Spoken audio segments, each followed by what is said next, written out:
자, 드디어 합을 끝내고 충을 시작하겠습니다. 충이라고 하는 것은 충돌한다 이렇게 생각하시면 돼요. 충돌한다. 충돌하려면 서로 반대 방향에서 충돌해야 되겠죠. 같은 방향으로 가는 것끼리는 충돌이 아니죠.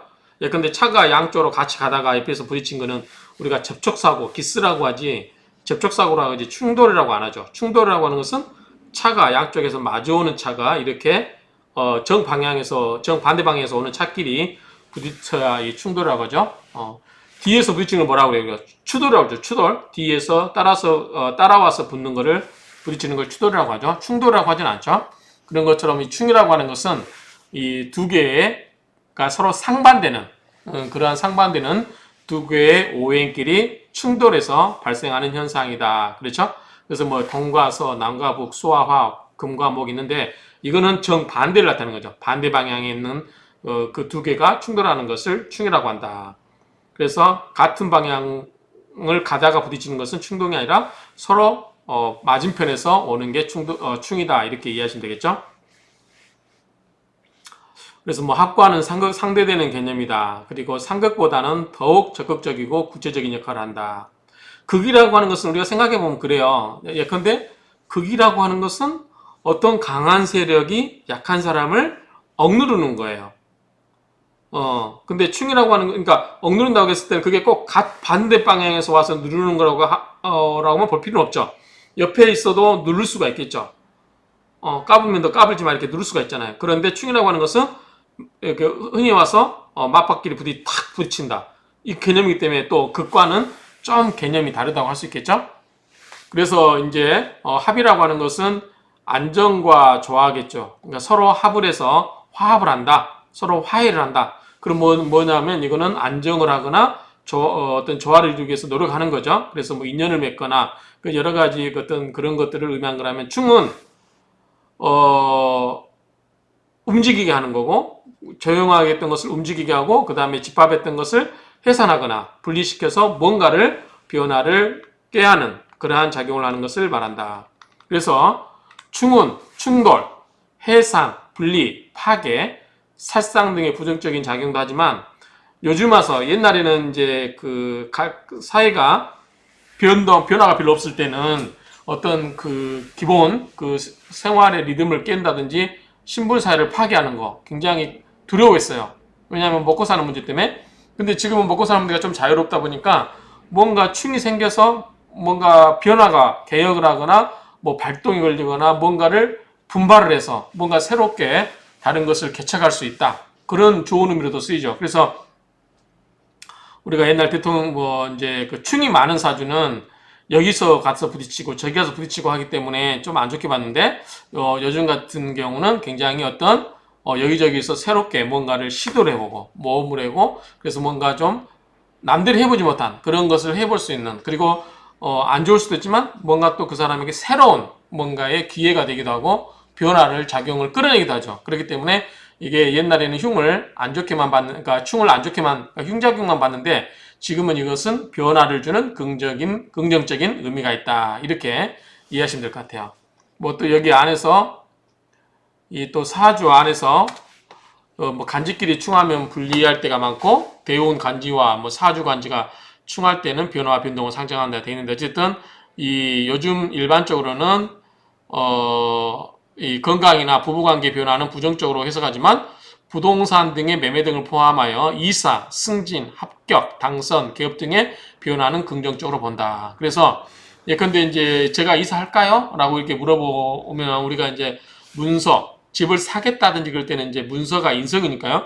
인성운이 온다든지 뭐 인성에 그 세운에서 인성이 들어오면 뭐 집을 매매할 수 있겠다 이렇게도 이야기하지만 뭔가 이사를 하겠다는 것은 충이 오거나 뭔가 변동이 왔을 때 가능하다. 그리고 승진이라는 것도 어떻게 보면 새로운 변화가 온 거죠. 그러니까 이런 여러 가지 긍정적인 의미로도 파악할 수 있다. 그래서 내가 이사할 수 있을까요? 그러면 뭐 예컨대 세운에서 오는 오행과 일지가 충을 한다든지 이런 식으로 뭔가 이 충이 옛날처럼 나쁜 의미로 쓰이는 게 아니고 지금은 여러 가지 새로운 변화의 모색을 해볼 수 있는 그런 걸로 이해를 하면 좋겠다라고 생각을 합니다. 그 다음에 이제 치지의 종류에는 천간끼리의 충인 천간충이라고 하는데 뒤에서 이야기하겠지만 엄밀한 의미에서 천간충은 충이라고 보기 좀 그래요. 그냥 그가는 관계로 봐버리면 돼요. 뒤에서 설명할 거고 천간충이라는 게 일단은 용어는 있다는 거. 그리고 지지끼리 하는 지지충이 있다. 그러니까 천간충은 갑을병정 무기경신 임계에서 충을 하는 거죠. 예컨대 갑경충 그러잖아요. 그렇죠? 경금이 도끼가 갑목을 찌르는 거, 베는 거, 갑경충. 그렇죠? 을신충 뭐 이런 게 있는데 어쨌든 요거는 충보다는 약간 그가는 개념으로 이해하는 게 좋겠다. 그리고 이제 쟁충이라는 게 있는데 우리 쟁합이라는 것도 있었죠. 쟁합, 투합 이런 게 있었죠. 뭔가 서로 하나를 두고 다투어서 합을 하려고 하는 것처럼 쟁충도 충할 대상을 하나 놔두고 서로 충을 하고 싶어서 다투는 거죠. 그러니까 다투려고 하는 것은 두세 개가 있어야 되겠죠. 그래서 그 하나를 놔두고 서로 충하려고 하는 것은 쟁충. 충을 다툴 쟁자니까요. 그런 의미로 이해하시면 되죠. 그래서 쟁합이나 뭐 쟁충 다 그 원리는 같다. 서로 하나를 놔두고 다투려고 하는 것이다. 그래서 어쨌든 충의 작용을 볼 때 이게 긍정적으로 볼 건가 부정적으로 볼 건가 라고 했을 때 안정적인 거를 바라는데 충이 와버리면 깨진다 라고 하면 안정적인 기반이 무너지기 때문에 예컨대 뭐 이런 경우는 뭐 직장을 잃는다든지 뭐 그런 일이 생길 수 있겠죠. 그런데 뭐 그런 문제가 아니고 또 뭔가 변화를 바라는데 충이 온다 그러면은 뭔가 이 새로운 돌파구를 마련할 수 있고 또 그 그런 충의 운이 들어오거나 그러면 대우이나 세운에서 들어오면은 뭔가 변화를 하고 싶어하는 마음이 일어나는 거예요. 그러니까 이것을 살펴서 감명을 해야지 뭐 충은 무조건 나쁘다. 이렇게 볼 것은 아니고 이 사주 주인공에게 충이 일어나면 어떤 변화가 있을까 이게 긍정적으로 작용할까 부정적으로 작용할까 그리고 그 사주를 보고 감명하러 온 사람이 최대 관심사가 뭔지 제건데 직장인지 승진인지 뭐 직장을 넣거나 직장을 그만두고 다른 사업을 해보거나 뭐 집을 팔아야 되나 사야 되나 이런 여러 가지 중대 사항이 그런 것 관련해 가지고 상담이 많이 있을 수 있죠. 그래서 그런 부분과 관련해서는 그 충을 어떻게 해석하느냐가 굉장히 중요한 관점이라고 볼 수 있겠습니다. 자, 이 정도로 정리하고 자, 충은 옛날에는 흉하게 봤는데 지금 어떻다? 긍정적으로 보고 사회가 다변화됐으니까 다양하게 해석할 수 있기 때문에 일률적으로 충은 나쁘다 이렇게 볼 필요는 없다 이렇게 정리를 하겠습니다. 먼저 천간충을 볼게요. 원래 이제 끊어서 할 수도 있겠지만 천간충은 간단하기 때문에 천간충을 보겠습니다. 자, 천간충의 의미라는 것은 여기도 보시면 자, 천간이 갑을병정 무기경신 임계. 그래서 자, 천간의 배열에서 일곱 번째 만나는 천간끼리 충이 된다 그 말이죠. 그래서 이걸 두고 칠충 일곱 번째 충하는 거고 칠살 이런 거를 칠충 칠살이라고 한다. 그래서 자, 천간충의 특징은 두 천간이 상극관계는 물론요, 두 천간의 음양도 같다. 그래서 천간에서 이루어진 충으로 내가 극하는 오행 중에서 음양이 같은 것, 나를 극하는 오행 중에 음양이 같은 것을 각각 충을 이룬다. 여기서 말을 했죠. 나를 극하는 것 중에 음양이 같은 것. 이게 충이에요. 자, 우리가 7충이라고 했는데 한번 볼게요. 이 그림에서 보면 갑부터 개까지 10이죠. 자, 1번부터 7번. 하나, 둘, 셋, 넷, 다섯, 여섯, 일곱이에요. 그러면 1에다 6을 더하면 되겠죠. 그러면 자, 아까 갑목하고 경금이 있으면 뭐죠? 경금이 갑목을 극을 하죠. 우리가 금금목 배웠잖아요. 그렇죠? 그러니까 금금목인데 자, 이거는 갑목은 음의 양이에요? 양이죠. 경금은 양의 음이에요? 양이에요. 즉 뭐다? 나를 극하는 것인데 음양이 같다 틀리다? 같다. 이걸 축이라고 한다. 그런데 우리가 굳이 충이라고 보지 않아도 극하는 걸로 해석하면 되겠죠. 그렇죠? 그렇기 때문에 자 보면은 내가 극하는 오행 중에서 음양이 같은 거 그쵸? 자 보면 일곱 번째 이렇게 숫자를 세도 되지만 굳이 이거를 우리가 외울 필요도 없어요. 갑경충 이렇게 알 필요가 없죠. 자 갑목은 목이고 경금은 뭐예요? 금이죠. 그러면 금금목으로 나를 극을 해요. 음양이 같으니까 갑경충 이렇게 하면 되죠. 갑경충. 자 을목은 뭐죠? 양이죠, 음이죠. 그러면 목을 극하는 거 뭐죠? 금이죠. 그러면 금중은 뭐다? 금중의 음은 신금이죠, 당연히. 그렇죠? 우리가 앞에서 다 배웠어요. 갑목은 큰 나무니까 신금으로 하면은 이거는 극이 된다 안 된다? 안 될 확률이 크다. 그랬죠? 자, 경금은 양의 큰 도끼인데 을목은 꽃나무예요. 그러면 경금 입장에서는 너무 시시한 거예요. 토끼가 큰 나무를 베야지 그 장미꽃 같은 그 꽃담 그 조그마한 나무를 베려고 한다는 거 말이 안 되잖아요. 오히려 이런 경금은 꽃을 보면 어떻게 돼요? 합을 하고 싶어요. 그래서 을갱합을 한다고 그랬잖아요.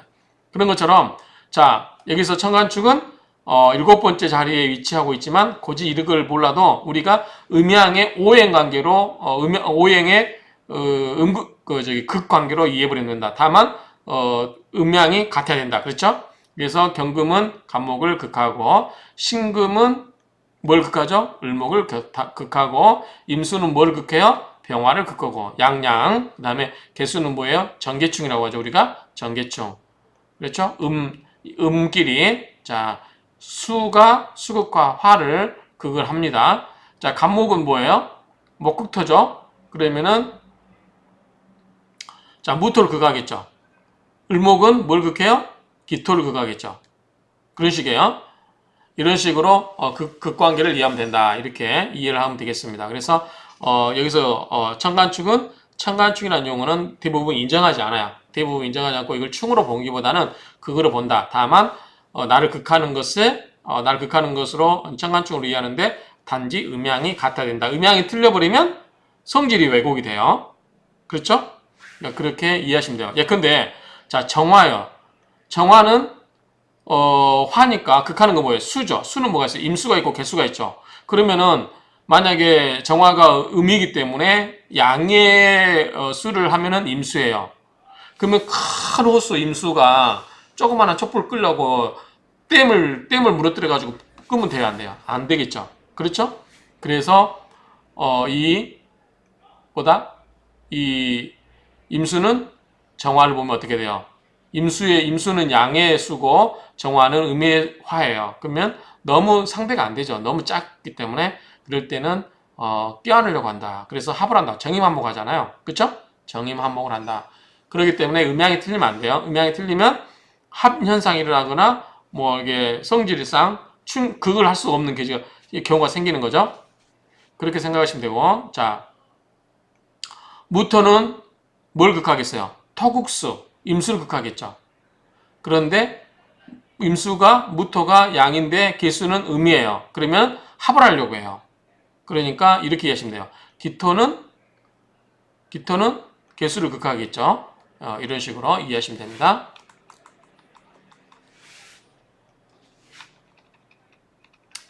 자, 요거를 보면 이렇게 해놨는데, 자, 갑경충, 갑목, 뭐, 충, 말도 안 들어가죠? 을신충, 을기충, 뭐, 병임충, 병경충, 뭐, 정계충, 정신충. 이거는 입에도 이게 익숙하지 않죠. 그만큼 우리가 이거를 안 해온다. 애울 필요도 없다. 이걸 뭘로 본다? 극관계로 본다는 거죠. 많이 우리가 들었던 게 이제 정계충, 이런 거 많이 들어봤죠. 정계충, 갑경충, 을신충. 이 정도 많이 들어봤지 나머지는 거의 못 들어본 이름들이죠. 그래서 이거에 대해서는 이 충이 된다고 보기보다는 뭘로 본다? 이 극의 관계로 보자라고 하는 거예요. 그래서 갑경충 이렇게 보지 말고 경극감 이런 식으로 이해를 해야 된다. 그래서 임수가 병화를 충하는 게 아니라 임수가 병화를 극을 한다. 을신충도 신금이 을목을 극한다. 신금은 뭐야? 작은 면도칼이라고 그랬죠. 그래서 작은 나무가 꽃나무 같은 걸 꺾기는 굉장히 쉽다고 했죠. 그래서 이런 걸 뭘로 봐야 된다? 극으로 보자. 그래서 청간충은 인정하자 말자? 인정하지 말자. 뭘로 보자? 극하는 걸로 보자. 그래서 오행의 극관계로 이해하고 단지 음양이 같으면 된다. 이렇게 보시면 돼요. 자, 청간충을 보면 자 분열과 파괴로 해석한다. 특히 일간과 충하면서 사주에서 끓이는 귀신은 뭐냐면 끓이는 거예요. 끓일 기자죠. 자, 귀신이면 사고, 사망, 수술, 질병 안 좋은 거죠. 이런 것들이 생길 수 있고 흉사가 따른다고 본다. 그러나 획일적으로 이렇게 볼 필요는 없다고 본다. 그 충이 정도가 적당한가, 그렇지 않은가, 또는 충이 긍정적으로 작용하는가, 그렇지 않는가에 따라서 해석을 달리 해야 될 것이다. 청간충은 지지충에 비해서 그 작용이 빨리 일어난다. 왜 그렇죠? 우리가 청간은 뭐예요? 눈에 보이는 거, 하늘에 떠 있는 거 변화가 빠르다고 그랬어요. 또 청간은 뭐라고 그랬죠? 우리가 기와 질로 나누면 기라고 그랬어요. 기. 그래서 공기 중에 뭔가 빨리빨리 확산되죠. 그렇기 때문에 이 청간의 충은 굉장히 빨리 일어난다. 어떤 작용이 빨리 일어난다. 이렇게 해석을 하면 되겠죠.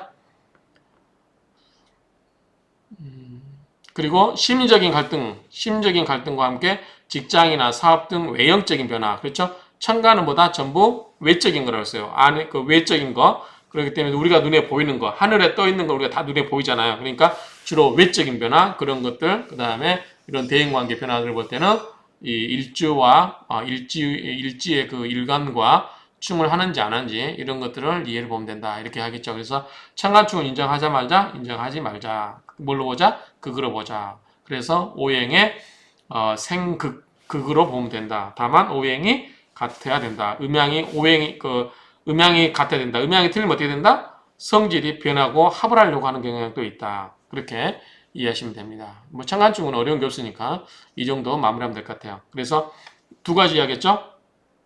서론 부분에서는 충이라고 하는 것은 옛날에는 나쁜 걸로 봤지만 지금은 뭘로 보자? 여러 가지 다원화된 사회에서 여러 가지 변동 여러 개 있기 때문에 그것을 흉하다, 나쁘다, 일률적으로 이렇게 평하지 말고 여러 가지 그 사주에 있어서 그런 생활 관계상 뭐 사회에서 우리가 여러 가지 해석해야 될 때 이거를 변화와 어떤 개혁 또는 변동 좋은 의미로도 볼 수 있는 부분이 있기 때문에 너무 흉사로만 보지 말자. 두 번째, 청간충은 일반적으로 대부분 학자들은 이것을 사주를 공부하신 분들은 대부분 이것은 충으로 보지 않고 그냥 오행의 극으로 해석을 한다. 다만 음과 양이 같을 뿐이다. 이 정도만 정리를 하면 되겠습니다. 이상으로 이 충에 관한 일반적인 개념하고 청간충이라고 하는 이 부분을 간단하게 살펴봤습니다.